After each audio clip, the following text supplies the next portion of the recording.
नमस्कार, स्वागत है आपका प्रोफेशनल एस्ट्रोलॉजी पर। मैं यशराज तिवारी आज आप सभी के समक्ष उपस्थित हुआ हूँ दी एस्ट्रोलॉजी शो के एपिसोड नंबर 148 को लेकर। दी एस्ट्रोलॉजी शो में मैं आप सभी दर्शकों के द्वारा पूछे गए प्रश्नों के जवाब देता हूँ। वो प्रश्न ज्योतिष से संबंधित हो सकते हैं, आपकी जन्म कुंडली की प्लैनेटरी पोजीशन से संबंधित हो सकते हैं, किसी भी तरह का ज्योतिषीय उपाय या कोई भी प्रश्न जो कि आपके मन में हमारी इस ज्योतिष की फील्ड से संबंधित, ऑकल्ट साइंस की फील्ड से संबंधित, ज्योतिषीय उपाय से संबंधित उत्पन्न होता है, उन प्रश्नों के जवाब आप मुझसे इस कार्यक्रम के माध्यम से पा सकते हैं। क्या करना होगा आपको अपने प्रश्नों को पूछने के लिए? इसी वीडियो के कमेंट सेक्शन में जाकर के आप अपने नाम के साथ में अपने एक स्पेसिफिक प्रश्न को दे दीजिए।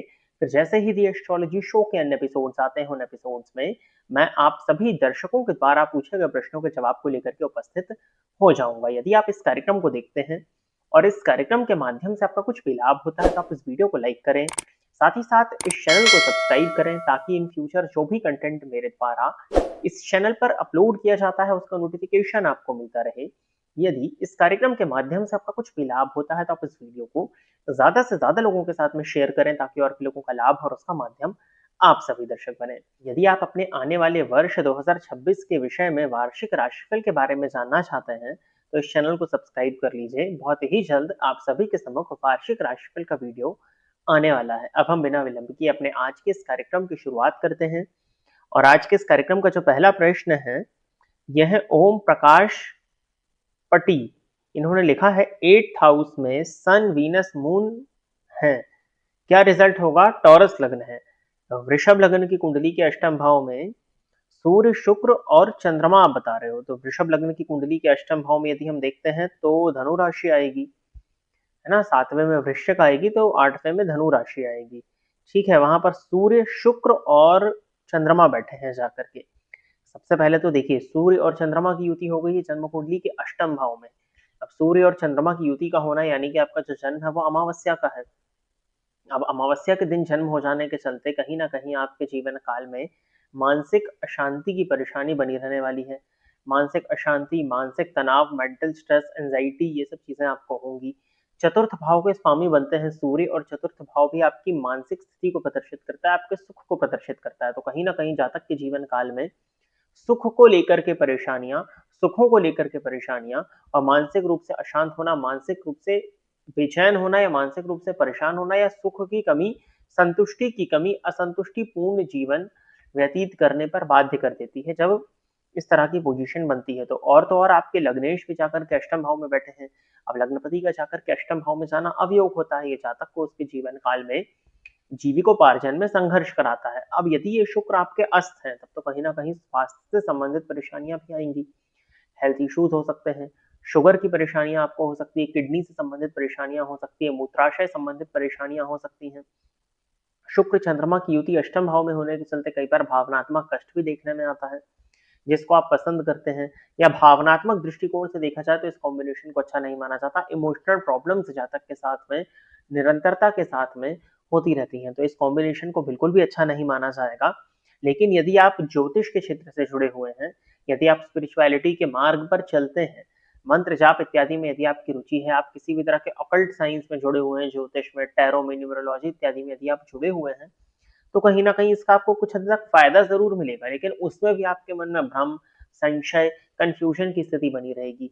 मन का एकाग्रचित्त होना आपकी कुंडली के हिसाब से या जो आप प्लैनेटरी पोजीशन बता रहे हो उसके हिसाब से मुश्किल दिखाई पड़ता है। अब गुरु और शनि की पोजीशन को भी देखना होगा तो पूर्ण फल कथन किया जा सकता है, लेकिन आपने जो प्लैनेटरी पोजीशन अभी बताई है उसके आधार पर यदि देखें तो मानसिक परेशानी सबसे बड़ी परेशानी आपके साथ में है। बाकी हेल्थ को लेकर के भी चिंताएं हैं, हड्डियों में, जोड़ों में दर्द की शिकायत, पिता के साथ में संबंधों का खराब होना, ये सब चीजें भी आपके साथ में देखने में मिलनी चाहिए इस प्लैनेटरी कॉम्बिनेशन के आधार पर। अब कुछ उपाय मैं आपको बताता हूँ, नहीं तो फिर आप कहेंगे कि उपाय नहीं बताया, इतनी सारी परेशानियां गिनवा दी। तो सूर्य आराधना करिए, रविवार के दिन नमक का त्याग करिए, सूर्य भगवान को नित्य जल दिया करिए, पूर्णिमा को उपवास करिए, पूर्णिमा की शाम को 7 बजे के बाद में चंद्रमा को दुग्ध से अर्घ प्रदान करिए। इसके साथ ही साथ शिव जी की आराधना भी करते रहिए, शिवलिंग पर जाकर के दुग्ध अर्पित करना, इसके बाद में साफ जल से अभिषेक करना, ये कुछ चीजें करने से आपके चंद्रमा जन्य जो दोष है उसमें कुछ हद तक कमी आ जाएगी। आगे बढ़ते हैं। अगला प्रश्न जो है यह है प्रीति पवार जी। इन्होंने लिखा है मेरे सपने में मेरा एक दांत टूटा और उसके पीछे से एक नया दांत आया हुआ था। इसका क्या मतलब है वो बताइए भैया प्लीज। देखिए क्या होता है ना, सपने में दांत का टूटना किसी भी दृष्टिकोण से अच्छा नहीं माना जाता। इस पर मैंने एक शॉर्ट वीडियो बनाया था और ब्लू शर्ट में बनाया था। मेरे को ये याद है कब बनाया था, वो टाइम हो गया, वो लगभग 2022 की बात होगी जहां तक मेरे को याद है। और वो काफी लोगों ने उसको देखा था। उसके बाद में उस पे बहुत से नेगेटिव कमेंट्स भी आए थे। नेगेटिव कमेंट्स क्या आए थे कि क्या होता है ना कि यूट्यूब में कई बार एक ही विषय का कॉन्ट्रोडिक्टरी वीडियो भी मिल जाता है। जैसे यदि मैं बोल रहा हूँ कि सपने में दांतों का देखना खराब होता है, तो मैं किसी प्रमाण के आधार पर कह रहा हूँ। स्वप्न शास्त्र के दृष्टिकोण से देखा जाए ये बात प्रमाणिक है। ये बात ग्रंथों में भी उपलब्ध है कि स्वप्न में दांत का टूटना मृत्यु तुल्य कष्ट को प्रदर्शित करता है, मृत्यु तुल्य कष्ट की संभावनाओं को प्रदर्शित करता है। तो लोगों ने इसका मतलब नहीं समझा, तो लोगों ने वहां पे कई चीजें और बोली। फिर इसके बाद में एस्ट्रोलॉजी शो में ही लगभग एक आध साल पहले, क्योंकि अब तो एपिसोड नंबर 148 बन रहा है ना, तो लगभग इसको भी 2023 में जहां तक मेरे को याद है कि मैंने शुरू किया था इस प्रोग्राम को। तो एक डेढ़ साल पहले मैंने इस पर, क्योंकि किसी ने इसी तरह से पूछा था, तो इस पर एक और शॉर्ट वीडियो उसी दी एस्ट्रोलॉजी शो से कट करवाया था और उसको अपलोड किया था कि मृत्यु का तुल्य कष्ट का क्या मतलब होता है। ठीक है। अब सपने में दांत का टूटना फेवरेबल तो नहीं माना जाता। स्वप्न में यदि आप अपने दांत को टूटते हुए देखते हैं तो कहीं ना कहीं ये स्वास्थ्य से संबंधित परेशानियों को प्रदर्शित करता है। आने वाले समय में आपको हेल्थ रिलेटेड इश्यूज तो होने ही वाले हैं, इस बात की पॉसिबिलिटीज तो हैं। अब एक और दांत का निकल आना, लेकिन मुख्य जो स्वप्न आपका है या जो मुख्य हम चर्चा कर रहे हैं वो सपने में दांत को टूटने को लेकर के कर रहे हैं। अब इसके बाद में आपका क्या कर्तव्य बनता है, आपको क्या करना चाहिए? सबसे पहले तो इस स्वप्न को ज्यादा से ज्यादा लोगों को आप बता दीजिए। इसके बाद में यदि आप थोड़ा जागरूक हैं तो आपने स्वप्न का टाइम नोट किया होगा। स्वप्न के टाइम नोट करने से ये होता है कि ये घटना कितने समय पर घटित होने वाली है, इसका आपको आइडिया मिल जाता है। और यदि आप कुछ नहीं कर पाए तो आपको अपनी जन्म कुंडली एक बार दिखवानी चाहिए कि आपकी जन्म कुंडली की प्लेनेटरी पोजीशन किस तरह से चल रही है, अभी दशाएं इत्यादि कैसी हैं, आपका गोचर कैसा चल रहा है। और उसके आधार पर यदि आप कुछ उपाय कर लेते हैं तो स्वप्न के दुष्प्रभाव में कुछ हद तक कमी आ सकती है। क्या परेशानियां हो सकती हैं आपकी जन्म कुंडली आपको बता देगी। तो एक बार आप अपनी कुंडली का अध्ययन करा लीजिए, उसके बाद में इस विषय पर और चर्चा की जा सकती है। आगे बढ़ते हैं। अगला प्रश्न जो है, इन्होंने अपना नाम नहीं दिया है और आईडी है स्लीपी विच। इन्होंने लिखा है Jupiter in 9th house, Sagittarius लग्न, 8th house has sun in cancer.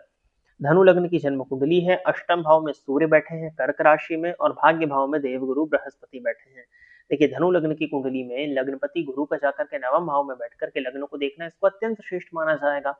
कहीं ना कहीं जातक की धार्मिक वृत्ति जागृत होती है। ऐसे जातकों को उनके भाग्य का साथ मिलता है। लग्नपति का भाग्य भाव में जाना जातकों को जब जब भाग्य के साथ की आवश्यकता होती है तब तब उसको उसके भाग्य का साथ मिलता है। पूर्व जन्म में किए गए अच्छे कर्मों का लाभ जातक को इस जन्म में देखने में मिलता है।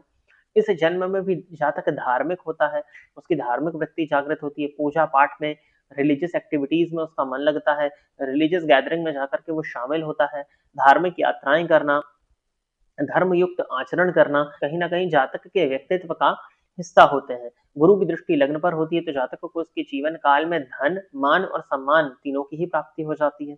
कहीं ना कहीं जातक के व्यक्तित्व को ये देवगुरु बृहस्पति भव्य बनाते हैं।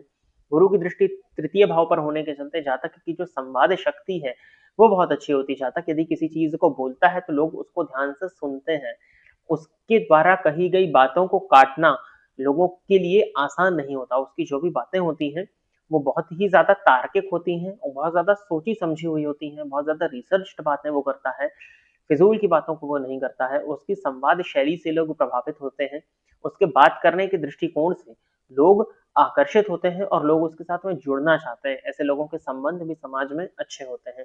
और गुरु की दृष्टि पंचम भाव पर होने के चलते जातक को उसके ज्ञान का साथ मिलता है, श्रेष्ठ संतति की प्राप्ति होती है, संतान की वजह से जातक का नाम होता है। तो ओवरऑल देवगुरु बृहस्पति का वो भी लग्नेश होकर के नवम भाव में जाना बहुत अच्छा है। चतुर्थेश होकर के भी नवम भाव में गए तो भूमि भवन और वाहन का सुख जातक को प्राप्त हो जाता है। माता का सुख से भी ऐसा जातक युक्त होता है। और अष्टम भाव में चंद्रमा के होने के चलते कई बार आपको आपके भाग्य का साथ पाने के लिए एफर्ट्स करने पड़ जाते होंगे, या ये हो सकता है कि जब आपको भाग्य के साथ की जरूरत है तब आपको थोड़ा एफर्ट्स करना पड़े हो, उसके बाद में आपको आपके भाग्य का साथ मिले। किसी भी कार्य को करें यदि आप, तो आपको थोड़ा सा संघर्ष उसमें करना पड़ सकता है क्योंकि भाग्यपति अष्टम में गए हैं और द्वितीय भाव पर सूर्य की दृष्टि होने के चलते कई बार आपकी वाणी अहंकारात्मक लोगों को प्रदर्शित हो सकती है। तो इस बात का आपको ध्यान देना चाहिए, बाकी और कोई परेशानी ज़्यादा नहीं है।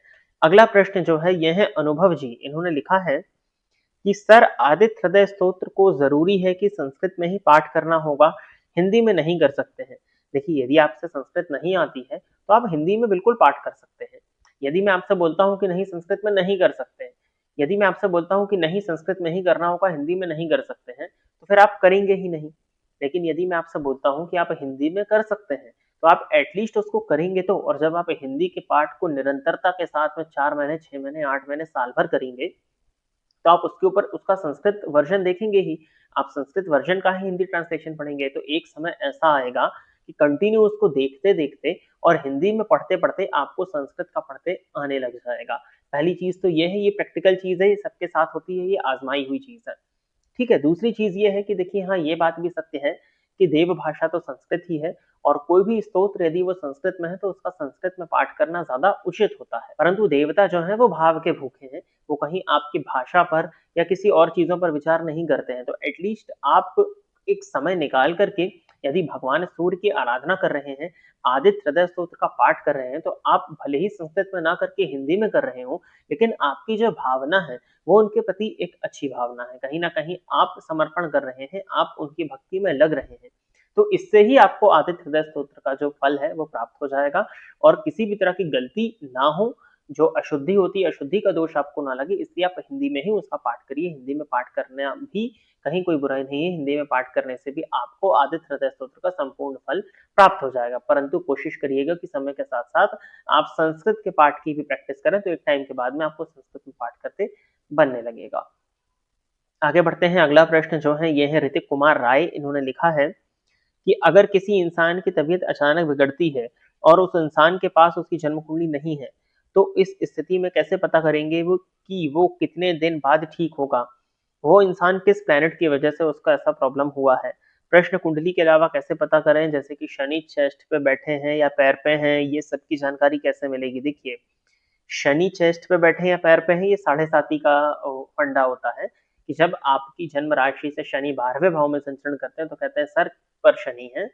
जब आप ही की राशि पर संचरण करते हैं तो मध्य में चेस्ट पर शनि है, छाती में कहा जाता है। और जब आपकी चंद्र राशि से द्वितीय भाव में संचरण करते हैं तो कहा जाता है पैरों पर शनि का गोचर है। अब जब जन्म कुंडली ही नहीं है, तो राशि भी नहीं पता है। तो जब राशि नहीं पता है, तो शनि का गोचर नहीं पता होगा। तो ये जो लास्ट वाली लाइन आप लिख रहे हो कि शनि कहाँ गोचर कर रहे हैं, ये तो नहीं पता चलेगा क्योंकि जन्म कुंडली ही नहीं है। पहली चीज़ हो गई। दूसरा, प्रश्न कुंडली से बिल्कुल पता किया जा सकता है, लेकिन एक्यूरेसी कितनी होगी इस बात की कोई गारंटी नहीं है। बट हाँ, परंतु प्रश्न कुंडली कई बार स्वास्थ्य से संबंधित परेशानियों का उत्तर दे देती है और सही निकल कर के आता है। लेकिन यदि जन्म कुंडली के साथ-साथ प्रश्न कुंडली बनाओ, तो वो बहुत ज़्यादा सपोर्ट कर देती है। अब जब जन्म कुंडली ही नहीं है और आप प्रश्न कुंडली की तरफ भी नहीं जाना चाहते हो, तो फिर कैसे पता चलेगा? फिर 2 ही ऑप्शंस हैं, या तो किसी हस्तरेखा विशेषज्ञ से उसका हाथ दिखवाया जाए या फिर टैरो कार्ड रीडिंग कराई जाए। इन दोनों के ही माध्यम से पता चल सकता है। लेकिन एग्ज़ैक्ट गाइडेंस जो है, वो जन्म कुंडली के बिना आपको नहीं मिल पाएगा, क्योंकि जो दशाएँ प्रेडिक्ट करेंगी, वो कोई भी विधा प्रेडिक्ट नहीं करेगी। यदि आप हस्तरेखा विशेषज्ञ के पास में जाते हैं, तो हो सकता है कि वो प्रेडिक्ट कर दें, मुझे उसका बहुत ज़्यादा आइडिया तो नहीं है कि वो किस तरह से करेंगे। लेकिन यदि आप टैरो कार्ड रीडिंग पर रिलाय करते हो, तो एग्ज़ैक्टली वो कब ठीक हो जाएगा, आपको एक समय मिलेगा, लेकिन हो सकता है कि उस समय के बाद में यदि आप उस समय पर भी वो ठीक नहीं होता और आप रीडिंग कराओ, तो कुछ आगे का समय आपको देखने में मिल जाए, क्योंकि जो टैरो की रीडिंग्स हैं वो प्रेजेंट सिचुएशन पर डिपेंड करती हैं। और अगर जन्म कुंडली होती है तो उससे तो सभी चीजें क्लियर हो जाती हैं कि कब तक स्थिति ठीक होगी। तो यदि किसी व्यक्ति की जन्म कुंडली नहीं है, फिर वो व्यक्ति अपना हाथ दिखवाए या फिर टैरो कार्ड रीडिंग के माध्यम से भी वो पता कर सकता है। तो प्रिय दर्शकों, इतने ही प्रश्नों को दी एस्ट्रोलॉजी शो के एपिसोड नंबर 148 के लिए सिलेक्ट किया गया था, और इतने ही प्रश्नों के जवाब को लेकर के आज मैं आप सभी के सम्मुख उपस्थित हुआ था। आशा करता हूँ कि जितने भी लोगों के प्रश्नों के जवाब मैंने इस कार्यक्रम के माध्यम से दिए, वो सभी लोग संतुष्ट होंगे। यदि आप इस कार्यक्रम को देखते हैं और इस कार्यक्रम के माध्यम से आपका कुछ भी लाभ होता है, तो आप इस वीडियो को लाइक करें, साथ ही साथ इस चैनल को सब्सक्राइब करें, ताकि इन फ्यूचर जो भी कंटेंट मेरे द्वारा इस चैनल पर अपलोड किया जाता है उसका नोटिफिकेशन आपको मिलता रहे। यदि इस कार्यक्रम के माध्यम से आपका कुछ भी लाभ होता है, तो आप इस वीडियो को ज्यादा से ज्यादा लोगों के साथ में शेयर करें, ताकि और भी लोगों का लाभ और उसका माध्यम आप सभी दर्शक बने। यदि आप अपने प्रश्न को इस कार्यक्रम में सम्मिलित कराना चाहते हैं, तो आप अपने नाम के साथ में अपने स्पेसिफिक प्रश्न को इस वीडियो के कमेंट सेक्शन में दे दीजिए। आज के इस कार्यक्रम में बस इतना ही रखते हैं। नमस्कार।